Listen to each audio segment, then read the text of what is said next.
Hello everyone, welcome to academic access. I am Jaya Prakash. तो आज हम पढ़ने जा रहे हैं कक्षा 8 का चैप्टर नंबर 4 दीवानों की हस्ती।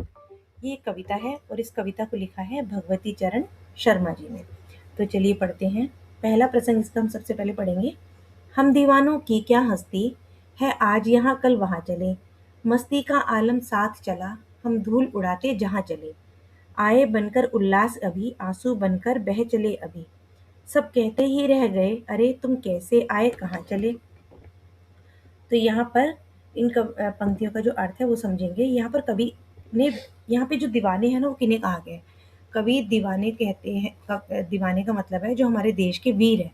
कवि ने हमारे देश के जो वीर हैं उनको दीवाने कहा है। क्यों कहा है, देखिए पढ़ते हैं।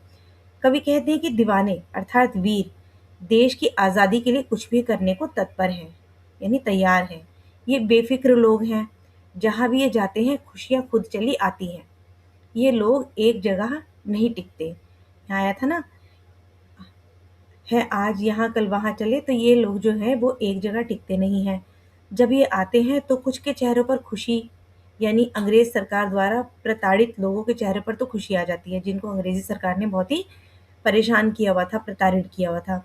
तो इन वीरों के आने से उनके चेहरे पर खुशी आ जाती है, यानी खुशी तो वहीं आ जाते हैं। यानी शहीद होते हैं तो उन लोगों की आंखों में आंसू आ जाते हैं, और जब ये शहीद हो जाते हैं तो जिन लोगों के आंखों में इन्होंने खुशी देखी थी उन्हीं की आंखों में आंसू आ जाते हैं और आंसू छोड़ वो चले जाते हैं।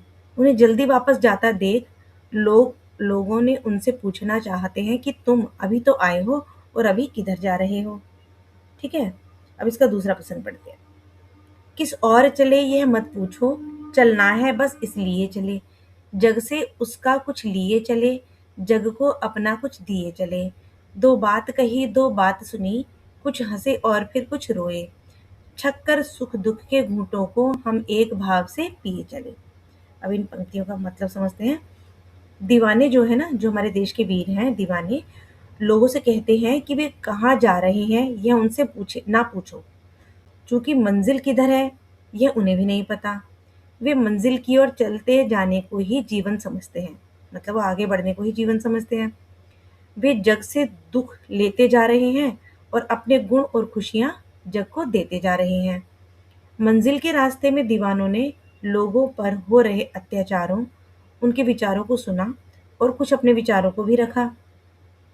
मंजिल के रास्ते में दीवानों ने जो लोगों पर अत्याचार हो रहे थे, ब्रिटिश सरकार जो अत्याचार कर रही थी, उनके विचारों को सुना, लोगों के विचारों को सुना और कुछ अपने विचारों को भी उन्हें सुनाया। ऐसा कर उन्हें हंसी और दुख दोनों का अनुभव हुआ, लेकिन इस सुख दुख के चक्र को उन्होंने एक समान माना। उन्होंने सोचा, उन्होंने बताया कि अगर दुख है तो सुख भी आएगा, सुख है तो दुख भी आएगा, ये एक चक्र है। ना तो सुख से अधिक खुश हो और ना ही दुख से अधिक दुखी।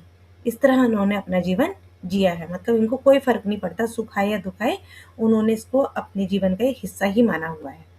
ठीक है, अब हम तीसरा प्रश्न पढ़ते हैं।